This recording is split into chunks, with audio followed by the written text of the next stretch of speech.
Hello મિત્રો, સ્વાગત છે તમારું ગુજરાતી ટ્યુબ ચેનલમાં। આજે તમને ખ્યાલ તો આવી જ ગયો હશે, જે લોકો સુરતના હશે એ લોકોને, કે આપણે કઈ જગ્યા આવ્યા છીએ। આજે આપણે આવ્યા છીએ રુસ્તમબાગ પાસે ત્રણ પીપળા વડ તરીકે ફેમસ છે એ જગ્યા પર। તો ચાલો જોઈએ અંદરથી। તો એન્ટર થતાં જ તમને જોવા મળશે કે ગૌશાળા, જ્યાં ઘણી બધી ગાયો ની ગૌશાળા છે। અહીંયા સુંદર સરસ મજાની તમે જોઈ રહ્યા છો, ચારો ચરી રહી છે।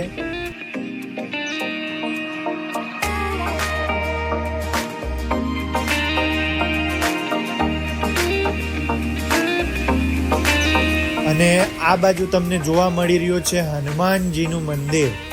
હનુમાનજીની મૂર્તિ, ઘણી મોટી મૂર્તિ છે હનુમાનજીની, તમે જોઈ શકો છો। જય બજરંગબલી, નમસ્કાર કરીએ, પછી આગળ વધીએ।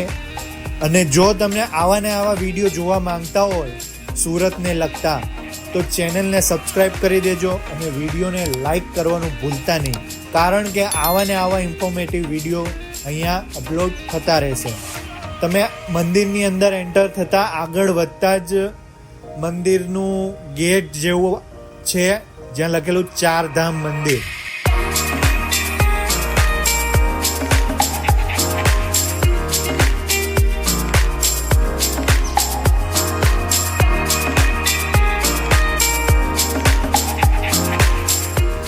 એન્ટર થતાં જ વાલ્મીકી ઋષિ અને બધા ઋષિઓના મૂર્તિઓ છે। અને તમે મેઇન મંદિરમાં બિરાજમાન છે શ્રી રામજી, લક્ષ્મણજી અને જાનકી સીતાજી સાથે મુખ્ય મંદિરમાં બિરાજમાન છે।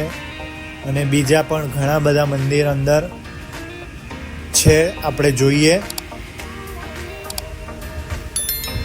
આગળ મંદિરમાં આગળ ડાબી બાજુ જતા જ લક્ષ્મીનારાયણ, અશ્વિનીકુમાર, દાનવીર કર્ણ, કૃષ્ણ ભગવાન, 5 પાંડવો અને અહીંયા જે મંદિરના સંસ્થાપક છે એમના મૂર્તિ પણ બિરાજમાન કરવામાં આવી છે। અને અહીંયા છે શંકર ભગવાન, શિવલિંગ તમે જોઈ શકો છો।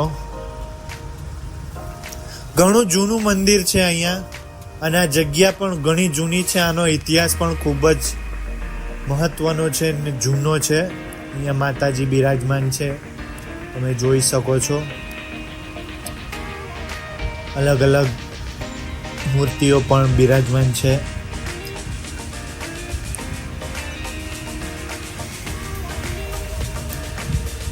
જગન્નાથજી ભગવાન પણ બિરાજમાન છે।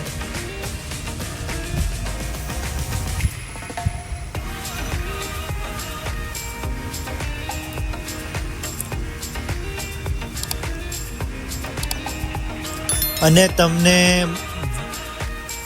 આનંદ થશે કે આ મંદિર ખૂબ જ જૂનું મંદિર છે સુરતનું। અને તમે જોઈ શકો છો વિડીયો પોઝ કરીને, પુરાણોમાં